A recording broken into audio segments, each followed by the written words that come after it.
Good morning student, मैं Hina ma'am आप लोग को 2024 का प्रीवियस ईयर क्वेश्चन करा रही हूँ, जो कि आपके तैयारी को और बेहतरीन बना सकता है।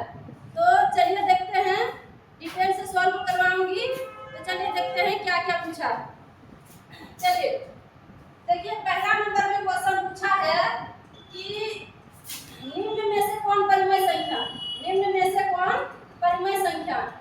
तो परिमेय संख्या कौन होता है, परिमेय संख्या कौन नहीं होता है। जिसका पूर्ण वर्गमूल होता है वो परिमेय संख्या है, और जिसका पूर्ण वर्गमूल नहीं होता है वो अपरिमेय संख्या है। तो जैसे देखिए, ये √5 है, तो √5 का पूर्ण वर्गमूल नहीं होगा तो यह परिमेय संख्या नहीं होगा।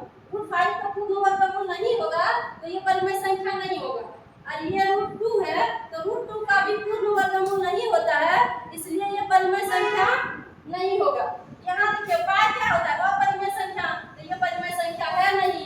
अब देखिए इसमें √7 भी अपरिमेय संख्या है, लेकिन यहाँ ऊपर भी दिया है नीचे भी दिया है, तो ये क्या हो गया, कट गया, तो बचा क्या 2/7। क्या बचा 2/7, और 2/7 को p/q के रूप में लिख सकते हैं। और आपको पता होगा कि जिसको p/q के रूप में लिख सकते हैं वो क्या होता है, परिमेय संख्या। तो पहला क्वेश्चन में कोई दिक्कत क्लियर हो गया है।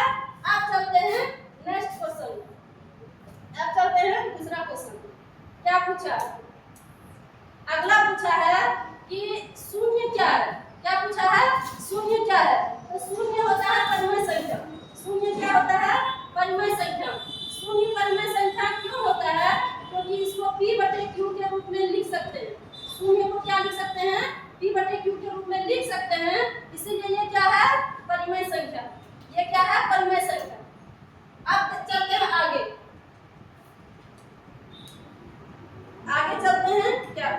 अब देखिए ये क्वेश्चन देखिए, इसमें क्या पूछा।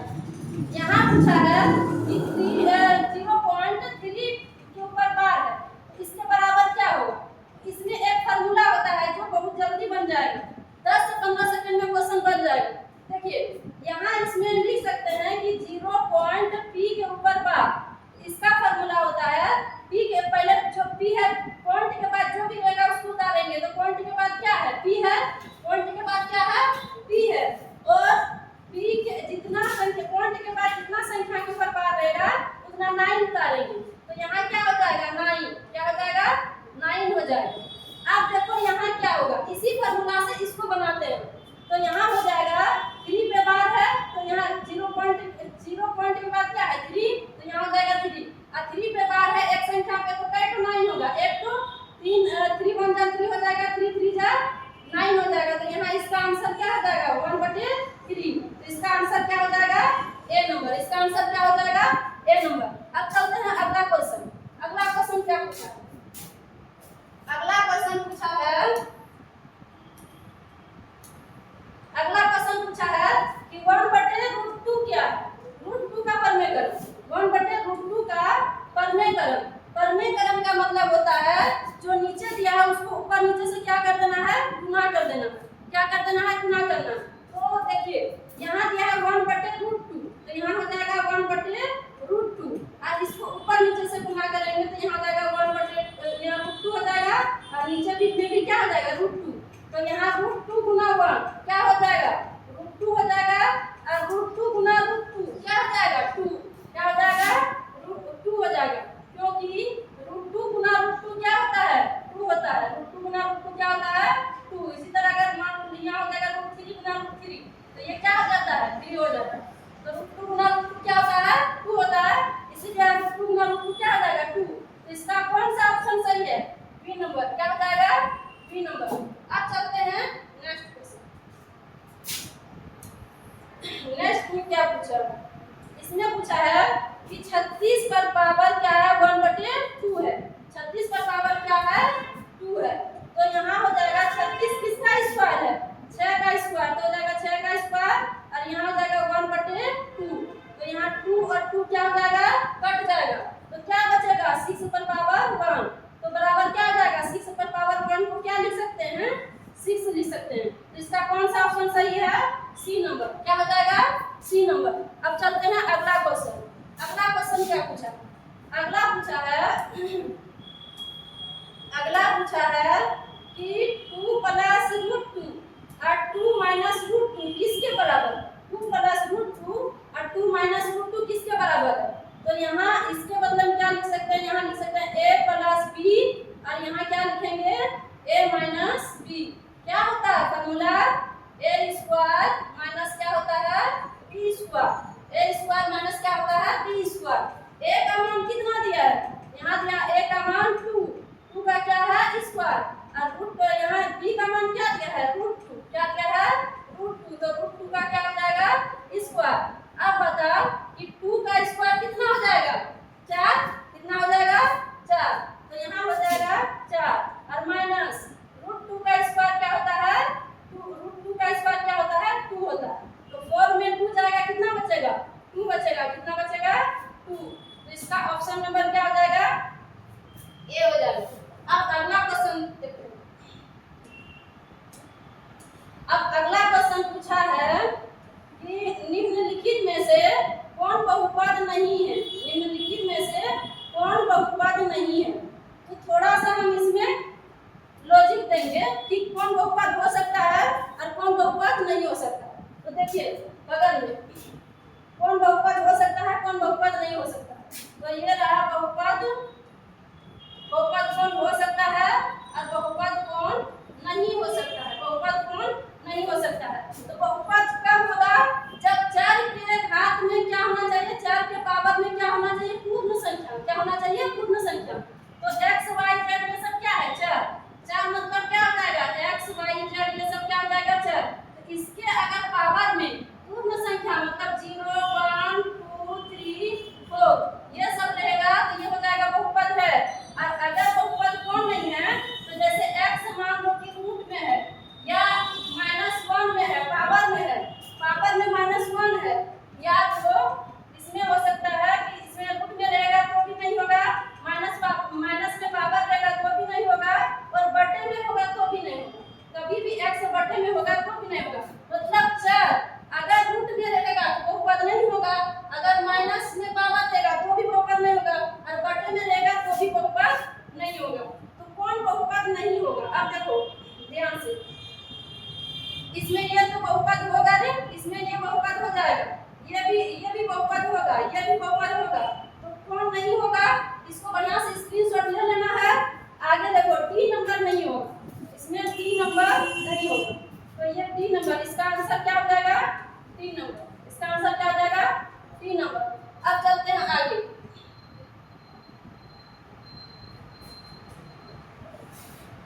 आगे पूछा है कि निम्न में से कौन त्रिघाती बहुपद है? क्या पूछा है? निम्न में से कौन त्रिघाती बहुपद है? तो त्रिघाती बहुपद उसे कहते हैं जिसके पावर में 3 रहेगा, और द्विघाती बहुपद उसे कहते हैं जिसके पावर में 2 रहेगा, और रेखिक बहुपद उसे कहते हैं जिसके पावर में 1 रहेगा। तो अब देखो इसमें ये हो जाएगा द्विघाती बहुपद। ऑप्शन नंबर ए हो जाएगा द्विघाती बहुपद। ये हो जाएगा द्विघाती, और ये भी क्या हो जाएगा? द्विघाती। तो दोनों क्या है? द्विघाती। अगर ऑप्शन नंबर सी देखा जाए तो क्या हो जाएगा?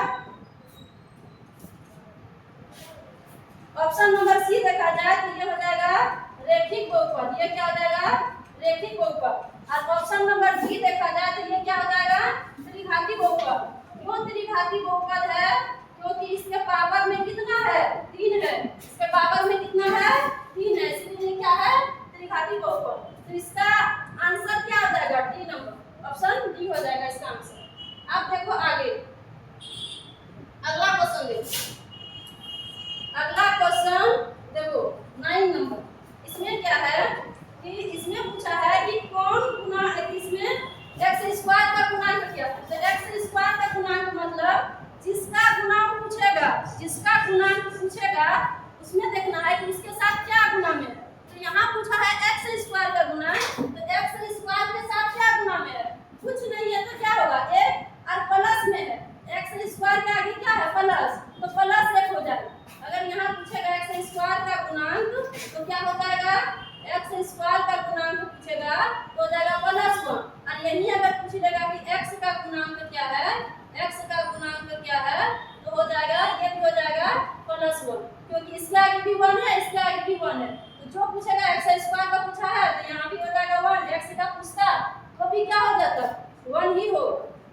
तो ये आसान क्वेश्चन है, बहुत है आसान क्वेश्चन। इसमें पूछा है कि 2x प्लस 1 का शून्य क्या है। जब भी शून्य पूछेगा बराबर में क्या लगा देना है, 0। क्या लगाना है, 0। तो यहाँ पूछा है शून्य, यहाँ जाएगा 2x बराबर प्लस 1, 2x प्लस 1 बराबर क्या लगाना है, 0। तो यहाँ हो जाएगा 2x बराबर, ये प्लस 1 है, उधर जाएगा तो क्या हो जाएगा, -1। तो x का मान क्या हो जाएगा, -1/2। तो ऑप्शन नंबर कौन सा सही है, यहाँ हो जाएगा बी। ऑप्शन नंबर कौन सा सही है, बी। कभी भी शून्य पूछेगा बराबर में क्या लगा देना है, 0। तो x का मान या y का मान जो भी पूछेगा निकल। अब हम लोग चलते हैं अगला क्वेश्चन। अब कहाँ चलते हैं, अगला क्वेश्चन। अगला क्वेश्चन क्या पूछा, अब देखो यहाँ पूछा है कि 3x square plus x plus 1 को x माइनस 1 से भाग देने पर इसमें क्या करना है, इससे जिससे भाग देने बोला है उससे हम पहले x का मान निकाल लेंगे, और जो x का मान निकलेगा इसमें बैठा देंगे तो किसका मान निकल जाएगा, जो भागफल शेषफल प्राप्त होगा वो निकल जाएगा, शेषफल प्राप्त हो जाएगा। अब देखो यहाँ दिया है x माइनस 1, तो बराबर क्या लगाएंगे, 0। तो x बराबर क्या हो जाएगा, क्या हो जाएगा 1। x का मान कितना निकल गया, 1। अब यही मान को हम किसमें बैठाएंगे, इसमें। यहाँ दिया है 3x का स्क्वायर, तो 3 गुना 1 का क्या हो जाएगा, स्क्वायर प्लस x का मान 1 है तो 1, और यहाँ 1 है तो 1। यहाँ हो जाएगा 3 गुना 1 का स्क्वायर भी क्या होता है, 1, और 1 और 1 कितना हो जाएगा, 2। तो यहाँ जाएगा 3 प्लस 2 बराबर कितना हो जाएगा, 5। तो इस क्वेश्चन का आंसर कितना हो जाएगा, सी नंबर। क्या हो जाएगा, सी नंबर। ये हो जाएगा इस क्वेश्चन का आंसर, क्या हो जाएगा, सी नंबर। अब चलते हैं अगला क्वेश्चन। अगला पूछा है कि कौन दो चर वाला रैखिक समीकरण है। तो इसमें है कि जिसमें दो चर है तो उसमें दो चर वाला रैखिक समीकरण, जिसमें एक चर है वो क्या होगा, एक चर वाला रैखिक समीकरण होगा। तो देखो इसमें पहला ऑप्शन में दिया है, इसमें सिर्फ x है, इसका मतलब क्या है, ये एक चर वाला रैखिक समीकरण। इसमें भी क्या है, सिर्फ x दिया है तो इसमें एक चर वाला रैखिक समीकरण। इसमें भी सिर्फ x दिया है तो ये भी एक चर वाला रैखिक समीकरण। लेकिन d में दो चर दिया है, x भी दिया है, y भी दिया है, दो चर दिया है, इसीलिए क्या हो जाएगा, इसका ऑप्शन नंबर डी हो जाएगा। ऑप्शन डी हो जाएगा क्योंकि दो चर वाला रैखिक समीकरण पूछा है, इसका क्या हो जाएगा, ऑप्शन नंबर डी हो जाएगा। अब चलते हैं आगे। आगे क्या, आगे पूछा है कि x माइनस वाई बराबर क्या है, 2 है, का हल करें। तो यहाँ जो दिया है तुम्हारा ऑप्शन में, इसमें x और y का मान दे रखा है, क्योंकि जो दिया है ब्रैकेट में इसमें पहला x का मान और दूसरा क्या है, y का मान। तो यहाँ क्या होगा, ये है x का मान, ये है y का मान। अब देखो यहाँ x और y का अगर यहाँ मान बैठाएंगे तो बराबर आ रहा है कि नहीं आ रहा। अगर बराबर आ रहा है तो वो ऑप्शन सही होगा, और बराबर नहीं आ रहा है तो उसका हल वो नहीं है। अब देखो यहाँ दिया है 2x का मान, y का मान दिया है 1 और बराबर 2। तो यहाँ 1 बराबर 2 आ रहा है, बराबर आया क्या, नहीं आया। नहीं आया तो इसको क्या कर देंगे, काट देंगे। अब जाएंगे अगला क्वेश्चन, अगला ऑप्शन में जाएंगे, देखते हैं क्या। अब देखो इसमें है बी में, देखो बी में इसमें दिया है x का मान 4, इसमें क्या दिया है, x का मान 4 दिया है, और y का मान क्या दिया है, 2। x का मान 4, y का मान क्या दिया है, 2। तो यहाँ बैठाएंगे x का मान क्या बैठाएंगे, 4, y का मान 2 बराबर क्या है, 2। 4 में 2 जाएगा तो क्या बचेगा, 2 बराबर 2। ये बराबर हो रहा है, ये बराबर है, इसलिए ऑप्शन नंबर बी क्या होगा, सही होगा। ऑप्शन नंबर बी क्या होगा, सही होगा। अब चलते हैं अगला क्वेश्चन।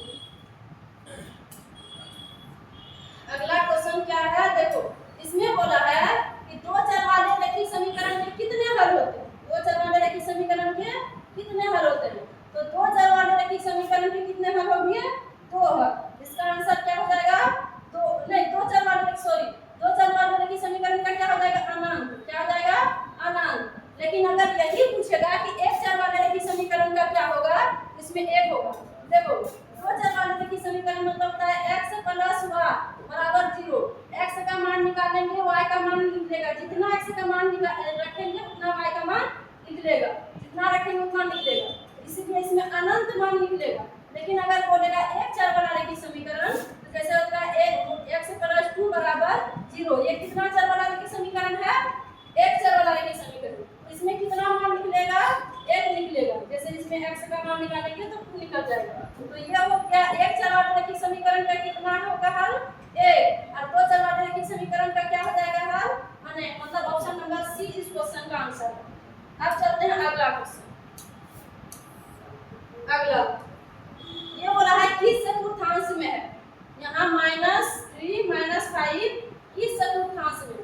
चलो देखते हैं इसका थोड़ा सा कॉन्सेप्ट। ये हो जाएगा x अक्ष, ये हो जाएगा y अक्ष। ये यहाँ होता है x, यहाँ होता है x डैश, यहाँ होता है y, यहाँ क्या होता है y डैश, क्या होता है y डैश। इधर जाएंगे तो प्लस में, इधर जाएंगे तो क्या हो जाएगा प्लस में, इधर आएंगे पीछे तरफ तो क्या हो जाएगा माइनस में, -1 -2 -3। ऊपर जाएंगे तो क्या हो जाएगा प्लस में, ऊपर जाएंगे तो क्या हो जाएगा प्लस में, और नीचे आएंगे तो क्या हो जाएगा माइनस में, नीचे आएंगे तो क्या हो जाएगा माइनस में। अब ये होता है प्रथम चतुर्थांश, क्या होता है प्रथम, ये होता है द्वितीय चतुर्थांश, ये होता है तृतीय चतुर्थांश, और ये होता है चतुर्थ चतुर्थांश।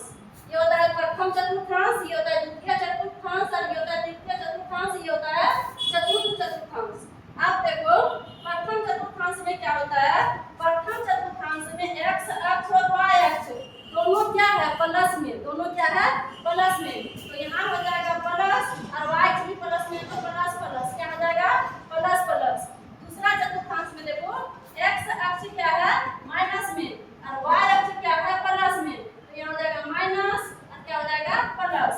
इसमें देखो तीसरा चतुर्थांश में x और y अक्ष दोनों क्या है माइनस में, इसमें माइनस और माइनस हो जाएगा।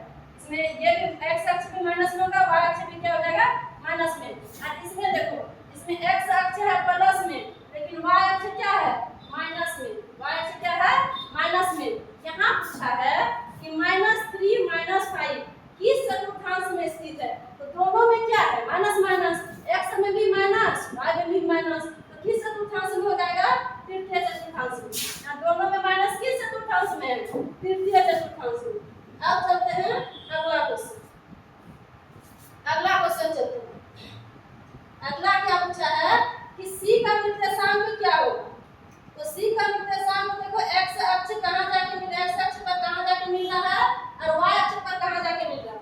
c बिंदु कहां जाके मिल रहा है, x अक्ष पर कहां जाके मिल रहा है -5 पे, कहां मिल रहा है -5 पे, और y अक्ष पर कहां जाके मिल रहा है 2 पे। तो इसका निर्देशांक क्या हो जाएगा -5 और 2।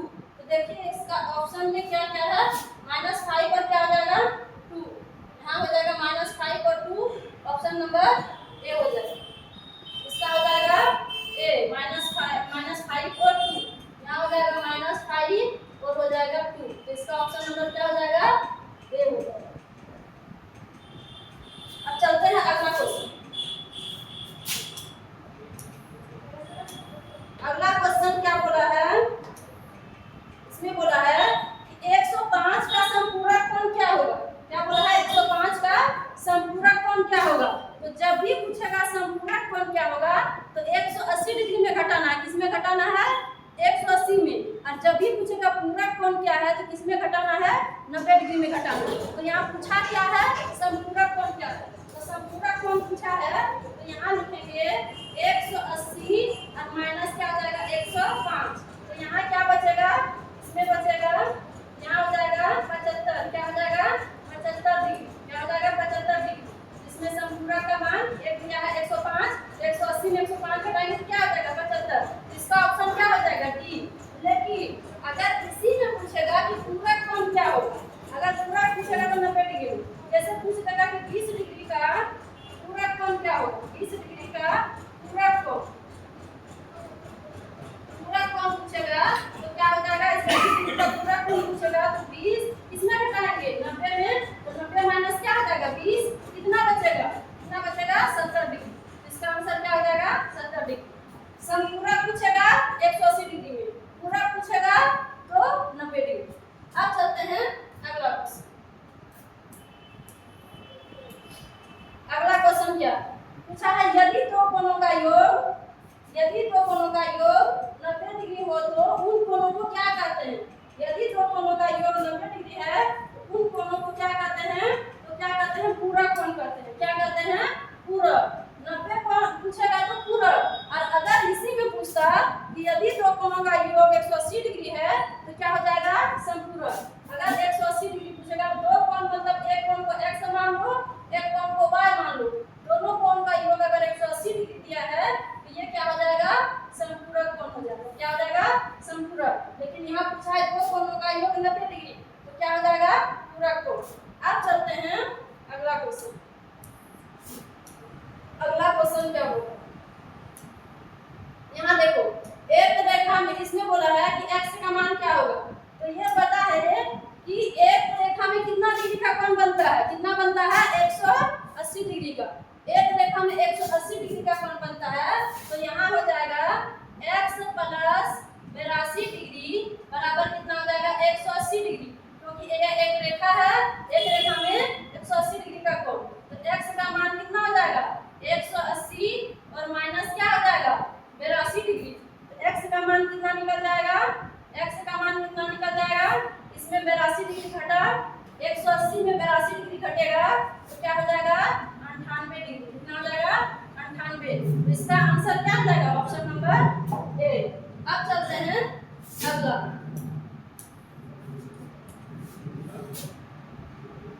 अगला पूछा है कि x का मान क्या होगा? इसमें 20 नंबर में x का मान क्या होगा? तो इसमें आकृति में देखो कि बाहरी कोण का मान पूछा है तो ये दोनों कोण का योग होता है, बाहरी कोण का क्या होता है? बराबर। तो यहाँ दोनों कोण का कितना कितना डिग्री दिया है? यहाँ दिया है 20 डिग्री और प्लस क्या दिया है? 80 डिग्री। तो ये दोनों कोणों का योग कितना होता है? बाहरी कोण के बराबर। तो यहाँ क्या हो जाएगा? दोनों कोण का योग 20 और 80 100 डिग्री। तो इस x का मान कितना हो जाएगा? 100 डिग्री। क्या हो जाएगा? 100 डिग्री। तो इसका सही आंसर क्या हो जाएगा? C number. क्या हो जाएगा? C number. अब चलते हैं अगला। अगला क्वेश्चन क्या पूछा है? अगला क्वेश्चन पूछा है सो सिंपल है। इसमें पूछा है कि त्रिभुज के तीनों कोणों का योग कितना होता है? तो त्रिभुज के तीनों कोणों का योग कितना डिग्री होता है? 180 डिग्री। कितना होता है? 180 डिग्री। त्रिभुज के तीनों कोणों का योग 180 डिग्री।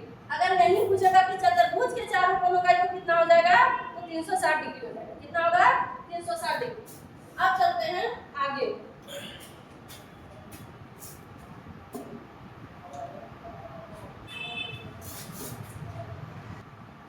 अब चलिए देखते हैं कितना नंबर है? 22। क्या हो जाएगा? 22। इसमें पूछा है कि त्रिभुजों की सर्वांग की कसौटी नहीं है। इसमें नहीं है पूछा है नहीं पूछा है? नहीं है। तो किसमें होगा किसमें नहीं होगा? थोड़ा सा देखो इसमें कौन होगा। ये जो है सर्वांग कसौटी,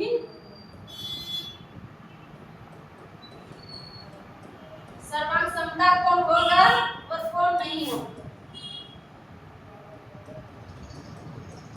कौन होगा और कौन नहीं होगा? होने वाला क्या क्या होगा? जैसे देखो इसमें अगर एस एस एस ये होगा सर्वांग कसौटी होगा, ए एस ए ये भी होगा और एस ए एस मतलब क्या होता है? Side angle side. एस मतलब साइड भुजा, एस मतलब क्या होता है? भुजा। और ए पर क्या होता है? एंगल। एंगल मतलब कोण। तो ये तीनों होगा और एक होता है आर एच एस। तो ये सब होगा सर्वांग कसौटी होगा। और कौन नहीं होगा? तो कौन नहीं होगा उसमें तीन होता है, तीन को याद कर लेना। एक होगा एंगल एंगल एंगल, ये नहीं होगा। एंगल एंगल एंगल नहीं होगा। ए डबल एस ये नहीं होगा। ए डबल एस इसी को पलटा दो तो क्या आ जाएगा? डबल एस ए ये नहीं होगा। ये तीनों नहीं के कैटेगरी में है, मतलब सर्वांग कसौटी नहीं होगा। और सर्वांग कसौटी कौन होगा? आप देखो इसमें चेक करके होने वाला ये है। ये यहाँ देखो इसमें ये ऑप्शन है कि ए एस ए होगा, एस एस एस एस ये भी होगा और एस ए एस ये भी होगा। तो कौन नहीं होगा? डबल एस ए मतलब भुजा भुजा एंगल सर्वांग कसौटी नहीं होगा, मतलब सर्वांग नहीं होगा। देखो ये हो गया। अब चलते हैं हम लोग अगला क्वेश्चन। कहाँ चलते हैं? अगला क्वेश्चन। तो अगला इसमें बोला है कि यदि कौन ए कौन बी के बराबर है तो सबसे पहले दो त्रिभुज बनाना पड़ेगा। क्या बनाना पड़ेगा? दो त्रिभुज। एक त्रिभुज हो जाएगा ए बी सी और एक त्रिभुज हो जाएगा पी क्यू और क्या हो जाएगा आर। इसमें हो जाएगा पी क्यू आर। यहाँ बोला है कौन ए कौन पी के बराबर है, मतलब ये वाला कौन के क्या है बराबर है, ये वाला कौन के क्या है बराबर। अब बी कौन क्यू के बराबर है, मतलब कौन बी कौन क्यू के क्या है बराबर है। ये वाला कौन के क्या है बराबर। यही दिया है कि ए बी पी क्यू के बराबर है। ए बी ये रहा पी क्यू। तो ये किस नियम से सर्वांशम होगा, किस नियम से होगा? तो हो जाएगा यहाँ हो जाएगा एंगल तो ए एस साइड, ये हो जाएगा एंगल तो ए और ये हो जाएगा साइड और ये हो जाएगा एंगल नियम से क्या हो जाएगा त्रिभुज ए बी सी सर्वांशम है किसका? त्रिभुज पी क्यू आर का। तो क्या हो जाएगा ये ऑप्शन किसमें है? देखो इसमें है ए बी सी होगा, ये होगा नहीं, ये नहीं होगा, कौन होगा? ऑप्शन नंबर ए होगा। ऑप्शन नंबर क्या हो जाएगा ए। अब चलते हैं आगे। अगला क्वेश्चन क्या पूछा है? अगला क्वेश्चन पूछा है कि एक चतुर्भुज के तीनों कोणों का मान दिया है तो चौथे कोण क्या होगा। सबसे पहले ये जानो कि चतुर्भुज के चारों कोणों का योग कितना होता है। अभी हम थोड़ा देर बताए थे कि अगर चतुर्भुज के चारों कोणों का योग पूछेगा तो कितना हो जाएगा 360 डिग्री। तो चतुर्भुज के चारों कोणों का योग होता है 360 डिग्री। तो यहाँ 3 कोण दिया है, तो 3 कोण दिया है तो चौथा कोण निकल जाएगा। मान लो चौथा कोण x है तो यहाँ एक तो सीधा क्या करना है 360 डिग्री में हटा देना है जो दिया। कितना दिया है देखो 110 8 और 2 10 हो जाएगा। इसको सबको जोड़ दो और 360 में घटा दो, चौथा कोण निकल जाएगा। तो 8 और 2 कितना हो जाएगा 10, 10 में 1 हो जाएगा और यहाँ हो जाएगा 1 और यहाँ 6 7 7 8 15 15 और 11 कितना हो जाएगा 26। क्या हो जाएगा 26। मतलब तीनों कोणों का योग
त्रिभुज जहाँ कटता है तो उसको क्या बोलेंगे? लंब। तो ये कितना पर कट रहा है? लंब पर। समचतुर्भुज का विकर्ण क्या होता है? लंब पर कटता है। अब देखो अगला क्वेश्चन। अगला क्वेश्चन क्या पूछा? अगला क्वेश्चन थोड़ा घुमाया है। देखो एक ही आधार और एक ही समांतर रेखाओं के बीच स्थित समांतर चतुर्भुज के क्षेत्रफल होते हैं। इसमें गलत नहीं करना है। देखो क्या होते हैं, एक ही बोला है आधार। मान लो एक ये आधार है, ये क्या है? एक आधार है। और एक बोला एक ही आधार और एक समांतर रेखा। इसके समांतर रेखा ये हो जाएगा, इसके समांतर रेखा क्या हो जाएगा? ये हो जाएगा। तो इसमें क्या होगा? यहाँ हो जाएगा, इसको यहाँ से मिला देंगे, इसको यहाँ से मिला देंगे। ये कौन चतुर्भुज हो गया? समांतर चतुर्भुज। कौन चतुर्भुज हुआ? समांतर चतुर्भुज। बोला है एक ही आधार और एक ही समांतर रेखाओं के बीच स्थित समांतर चतुर्भुज के क्षेत्रफल होते हैं। तो समांतर चतुर्भुज बना। अगर मान लो इसको इधर कर देंगे, यहाँ ये अगला जिसे दे देते हैं अगला कलर से, ताकि बढ़िया से दिखे। अगला चतुर्भुज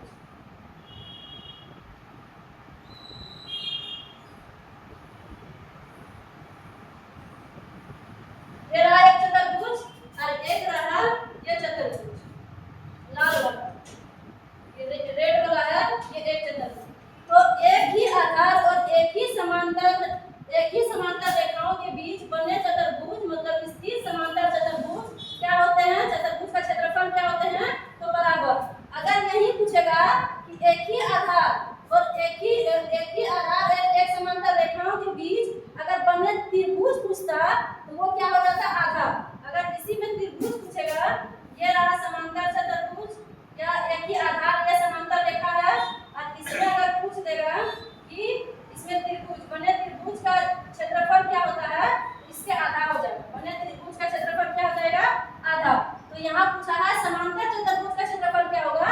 तो बराबर। अब चलते हैं अगला क्वेश्चन।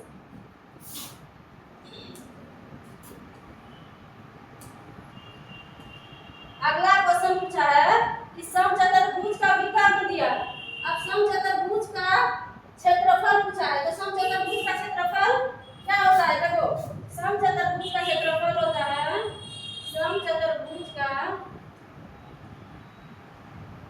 समचतुर्भुज का क्षेत्रफल क्या होता है? तो 1/2 और d1 गुना d2। d1 मतलब ये जो विकर्ण होता है ना, समचतुर्भुज में कई तो विकर्ण होता है, दो। तो पहला विकर्ण को d1 और दूसरा विकर्ण को क्या माने? d2। इसके विकर्ण को ही क्या माने? d1 d2। ये अगर मान लो ये पहला विकर्ण है जिसको d1 मान सकते हैं, और ये दूसरा विकर्ण है तो ये क्या हो जाएगा? d2 हो जाएगा। ये d2। तो पहला विकर्ण देखो क्या दिया है? ये विकर्ण क्या है? 1/2 हो जाएगा। d1 का मान क्या है? 5 और d2 का मान क्या दिया है? क्या दिया है? 14। तो यहाँ हो जाएगा 7 गुना 14। यहाँ क्या आ जाएगा? 5 7 35। इसका आंसर क्या आ जाएगा? 35। क्षेत्रफल है तो सेंटीमीटर का क्या देंगे? स्क्वायर। तो यहाँ हो जाएगा 35 सेंटीमीटर का स्क्वायर। ऑप्शन नंबर ए सही होगा। आप देखो अगला क्वेश्चन। इसमें बोला है कि चक्रीय चतुर्भुज में कौन ए और कौन सी का मान क्या होगा? तो चक्रीय चतुर्भुज मतलब होता है कि अगर मान लो इस तरह जब वृत्त के अंदर चतुर्भुज बनता है उसको क्या बोलेंगे?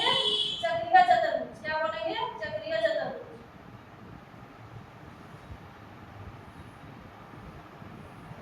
ये रहा चक्रीय चतुर्भुज। इसमें इसको मान लो ए बी सी डी। इसमें पूछा है कि कौन ए और सी का मान क्या होगा? इसमें होता है कौन ए और सी का मान होता है 180 डिग्री, और इसमें भी इसका भी मान क्या हो जाएगा? मतलब चक्रीय चतुर्भुज में आमने और सामने का भुजा कितना डिग्री होता है? 180 डिग्री। तो ये इसमें हो जाएगा कौन ए और प्लस कौन सी बराबर कितना डिग्री हो जाएगा? 180 डिग्री। यही पूछ लेगा कि कौन बी प्लस कौन डी कितना डिग्री होगा? इसका भी मान हो जाएगा 180 डिग्री, क्योंकि आमने सामने की भुजा कितना होता है? 180 डिग्री। तो इसका आंसर क्या हो जाएगा? 180 डिग्री।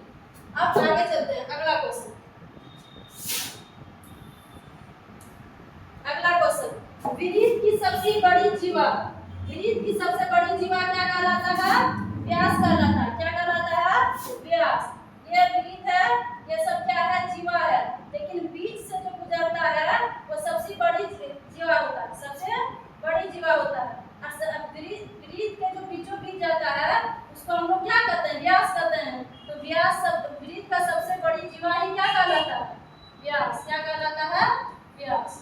इसका आंसर हो जाएगा ऑप्शन नंबर डी हो जाएगा।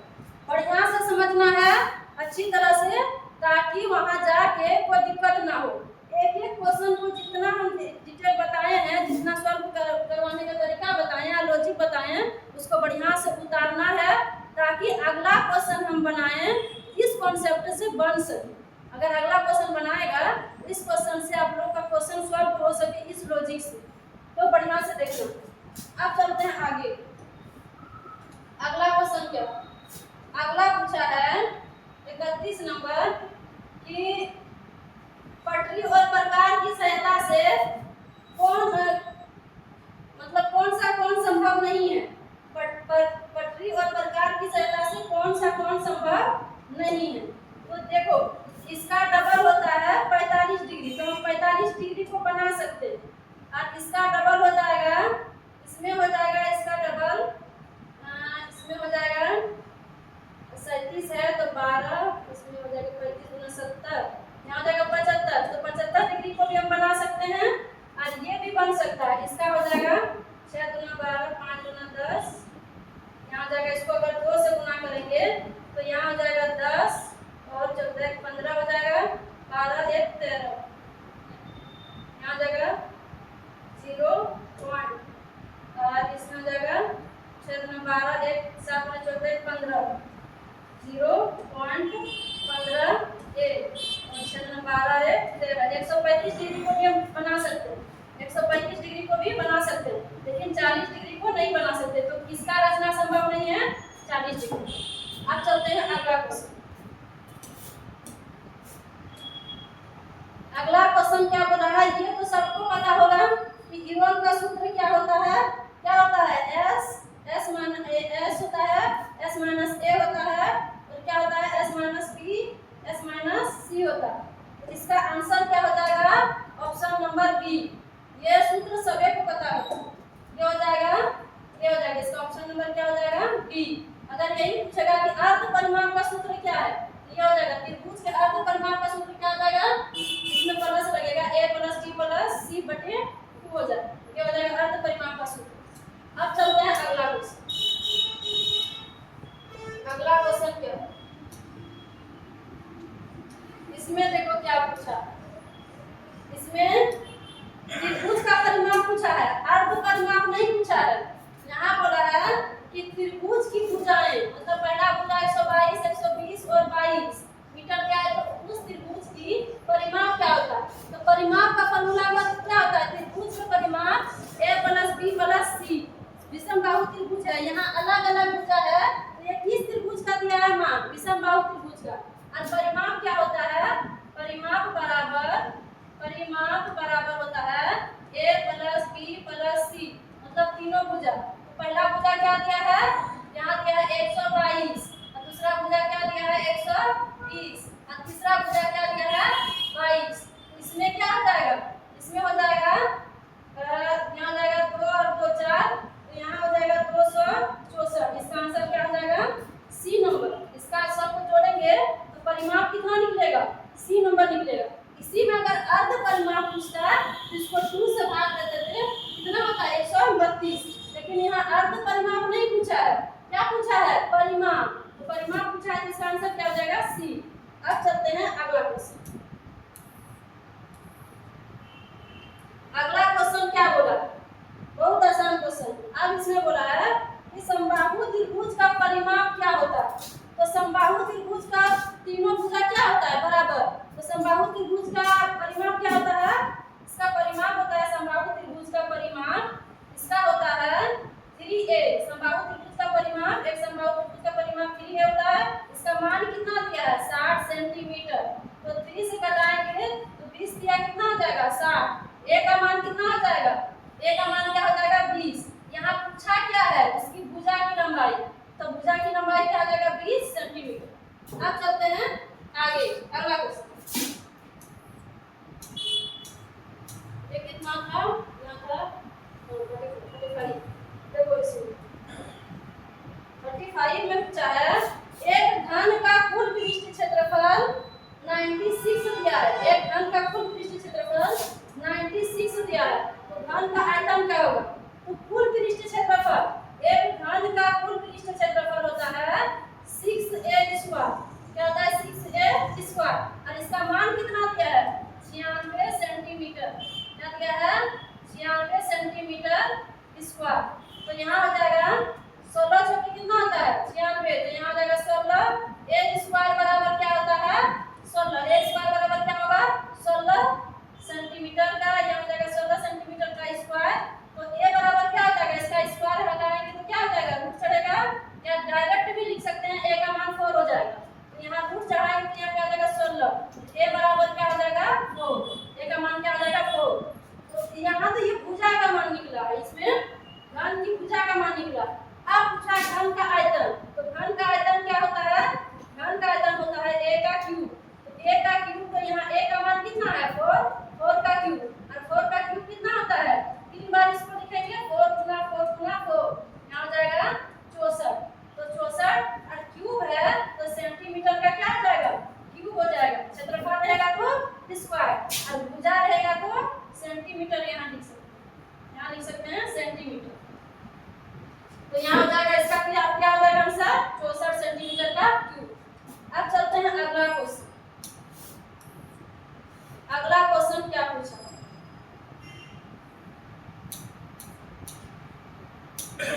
यहाँ पूछा अगला क्वेश्चन 36। बोला एक बेलन की त्रिज्या r है और उसकी ऊंचाई h है, तो उसका वक्र पृष्ठ क्षेत्रफल क्या होगा? बेलन का वक्र पृष्ठ क्षेत्रफल पूछा है। तो बेलन का वक्र पृष्ठ क्षेत्रफल क्या होता है, बेलन का वक्र पृष्ठ क्षेत्रफल होता है, इसका होता है 2/rh। इसी में वक्र दिया है, और अगर कुल पृष्ठ क्षेत्रफल पूछता, कुल पृष्ठ क्षेत्रफल, इसका फार्मूला ही पूछ दिया, कुल पृष्ठ क्षेत्रफल पूछेगा तो हो जाएगा 2/r, और हो जाएगा 2/rh होगा यहाँ, तो h प्लस क्या हो जाएगा r हो जाएगा। ये इसमें भी करता है, मतलब कॉमन भी लेता है, तो यहाँ डायरेक्ट लिख दिया फार्मूला। कुल क्षेत्रफल पूछेगा तो ये, वक्र पृष्ठ क्षेत्रफल पूछेगा तो ये, और अगर इसी में पूछेगा बेलन का आयतन क्या है, बेलन का अगर आयतन पूछेगा तो आयतन क्या हो जाएगा, आयतन हो जाएगा πr²h, ये हो जाएगा आयतन, बेलन का आयतन हो जाएगा πr²h। अब चलते हैं अगला क्वेश्चन।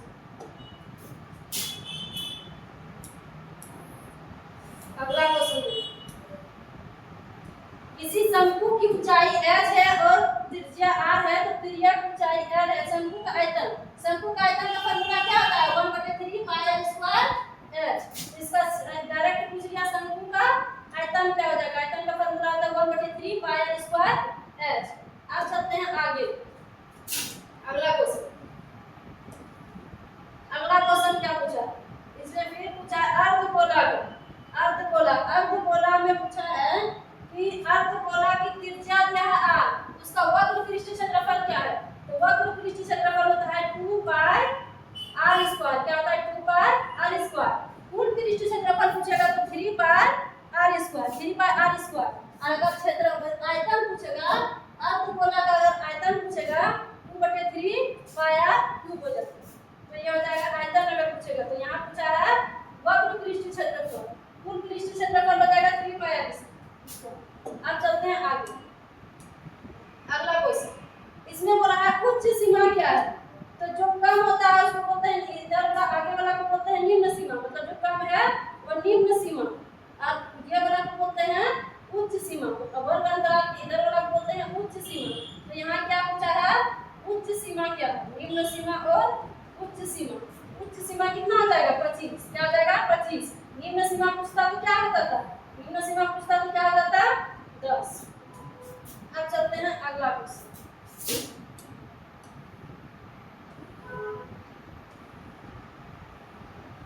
अगला पूछा है यदि किसी सिक्के को एक बार उछाला जाता है तो जीत आने की प्रायिकता क्या होगा। तो सिक्का को उछालेंगे, एक सिक्का को उछालेंगे तो क्या क्या आएगा, हेड आएगा,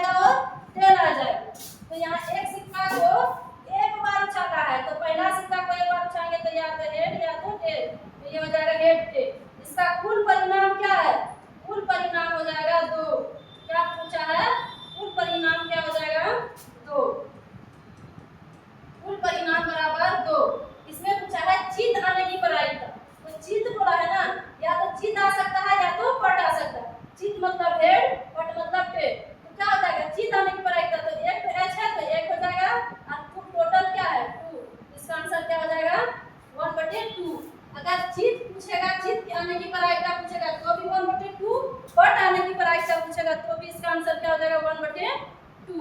तो आज यहीं तक।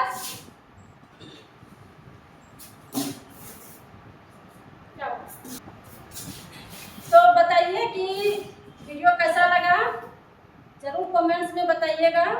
और इस जो चैनल में नया है तो उसको सब्सक्राइब कर लीजिएगा। इस चैनल का नाम है CBC गोड्डा।